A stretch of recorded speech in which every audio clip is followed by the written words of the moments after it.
Bonjour à tous. Plusieurs d'entre vous m'ont déjà demandé de faire des vidéos, non pas sur des explications sur la biologie, l'écologie du frelon asiatique, mais sur certaines expériences que je mène au laboratoire. Et bien aujourd'hui, je vous propose d'ouvrir un peu cette série. Je vais vous montrer une première vidéo où nous avons travaillé sur l'étude du comportement de vol du frelon asiatique. Alors vous me diriez, tiens, on va étudier le comportement de vol, c'est-à-dire on lâche un frelon, on le regarde, on le filme, on prend des mesures et des lasers. Non, non. Je ne suis pas équipé de manière aussi avantageuse pour ce type d'expérimentation. Non, tout simplement, je vais vous montrer autre chose. Il y a quelques années, on a étudié le comportement de sortie des ouvrières hors du nid. Alors l'idée était tout à fait simple, c'est de voir à partir de quand les ouvrières sortent du nid, combien de temps elles restent à l'extérieur, à quelle heure elles rentrent à la maison, le soir ou dans la journée, et combien d'entrées-sorties elles font tous les jours.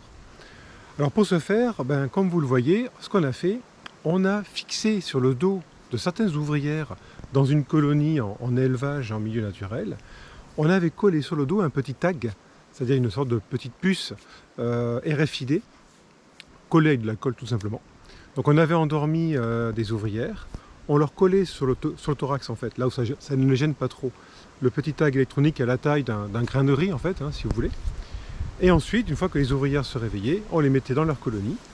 Et à l'entrée de la colonie, qu'on avait positionné dans une ruche vide, on avait positionné des antennes qui permettent, via un système électronique et d'enregistrement sur ordinateur, tout simplement de suivre l'activité individuelle de toutes les ouvrières marquées avec ce petit tag RFID. Alors, qu'est-ce qu'on a fait? Comme vous pouvez le voir sur les images, en fait tout simplement on a ce tag, c'est du bricolage, Ah oui, c'est ça la recherche, on n'a pas forcément des moyens financiers énormes, donc on bricole, c'est un peu classique, mais finalement ça marche bien.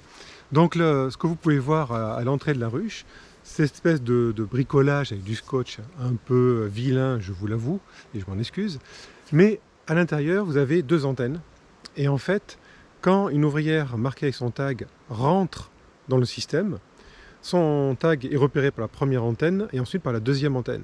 Ce qui fait que sur l'ordinateur, on sait, avec le signal et l'heure du signal qu'on a reçu et sur quelle antenne on l'a reçu, si l'animal rentre dans le nid, enfin dans la ruche où il y a le nid, ou alors sort de la ruche pour aller fourrager à l'extérieur. Donc grâce à ce système, on a pu tout simplement analyser le rythme d'activité des ouvrières tous les jours pendant leur activité à l'extérieur. Alors ce qu'on peut voir également parfois, c'est des ouvrières qui vont entrer en contact, faire des trophalaxies, c'est-à-dire probablement s'échanger des informations chimiques par les cavités buccales. Bon, il y a toute une activité à l'entrée de la ruche. Mais ce qui est intéressant de voir, c'est que les ouvrières qui portent sur le dos cette charge, ça n'a pas l'air de beaucoup les déranger. Alors qu'est-ce qu'on a pu obtenir comme information avec ce genre d'expérimentation? Alors tout d'abord, vous avez une courbe sur l'image là, où vous avez le nombre d'activités, enfin le nombre de sorties hors du nid par les ouvrières sur la journée, et en abscisse, c'est-à-dire au niveau de l'axe horizontal, vous avez les heures de la journée. Donc on a une activité qui n'est pas constante toute la journée, ce qui est un peu normal. Ensuite, si on fait cette mesure sur plusieurs colonies, enfin sur une même colonie mais sur plusieurs jours, ou alors sur plusieurs colonies, on voit qu'il y a de la variabilité sur le rythme d'activité journalier. Mais bon, qu'importe, on ne va pas rentrer dans ces détails-là. En plus, je n'ai pas encore publié toutes ces données-là. Mais ce qu'on peut voir, ce qui est intéressant, c'est que les ouvrières vont commencer à sortir du nid le matin relativement tôt. Ah bah oui, elles ne font pas la grasse matinée. Et ce qui est intéressant, c'est qu'elles sortent juste avant le lever du soleil.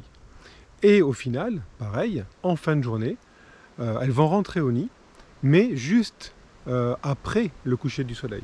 Donc fort probablement en fonction d'une certaine intensité lumineuse qui leur permet de voir correctement dans leur environnement. Bon, ça c'est la première chose. Deuxième chose intéressante, c'est que toutes les ouvrières que nous avions marquées n'avaient pas le même rythme d'activité. C'est-à-dire que certaines sortaient, on va dire, sur un laps de temps relativement court, donc elles n'allaient pas très loin en fait, mais par contre, elles sortaient de nombreuses fois dans la journée, alors que d'autres sortaient peu de fois dans la journée, mais pouvaient rester jusqu'à plus de 2 heures à l'extérieur du nid. Et troisième information intéressante, on s'est rendu compte que des ouvrières découchaient en fait.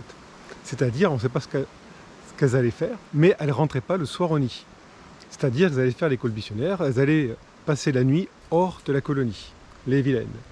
Alors, qu'est-ce qu'elles faisaient? Tout simplement, l'hypothèse que l'on a, c'est qu'elles sont allées fourrager relativement loin, et à un moment donné, quand elles ont voulu rentrer à la colonie, c'était trop tard dans la journée, la lumière a baissé, suite au coucher du soleil, et à un moment donné, elles n'avaient plus assez de lumière pour se repérer de leur environnement, et fort probablement, elles sont posées à un endroit pour dormir, pour attendre le lendemain matin, pour pouvoir avoir suffisamment de lumière et rentrer au nid.